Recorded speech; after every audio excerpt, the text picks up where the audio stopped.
they're not arguing over something that they disagree on. I mean, we're discussing an appropriations bill that actually both parties agree on. You just have Chuck Schumer and Dianne Feinstein who want to shut government down for government services for American citizens because they would rather cater to non-citizens. And that's not a very good look as we're rolling into a midterm cycle, I just want to add. But they do agree on spending. It's just they want Congress to vote on adding something that hasn't even been written yet. And I want to underscore that for everyone watching.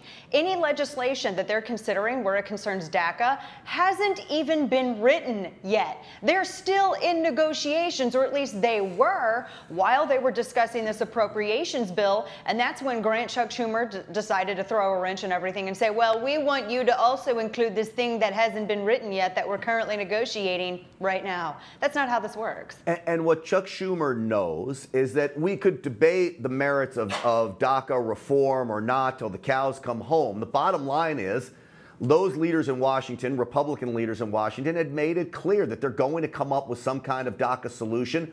Whether anybody likes it or not, they've made that clear. Chuck Schumer knows that DACA will happen. Chuck Schumer also knows that Democrats voted for the wall years ago and that there's funding there, which means they could come together on all of this and get this all done, but they don't want to. And in the end, we talk about the military being hurt by this. American people are also being hurt by this. Well, I've heard from a number of veterans and active duty who, of course, have spoken anonymously, and they say that people don't realize they're considered essential personnel, but essential personnel that are going to go unpaid.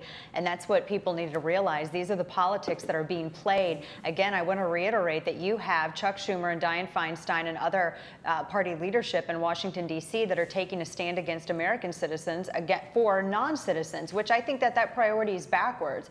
I mean, they were currently negotiating DACA, but I don't know why Chuck Schumer decided in poor faith to pull a trick like this and shut down the government. And again, I want everyone to remember one of the reasons why that government is shut down and why we're doing continuing resolutions is because for every single budget proposal, I'm talking about a permanent budget resolution, so we don't have to continuously do continuing resolutions, which are only several months long, and we have to do this every 3 or 4 months. The reason why we're doing CRs is because Democrats have consistently objected, blocked, and filibustered other previous budget proposals, which is why we're doing CRs. And that's why you have one giant bill with this appropriations bill.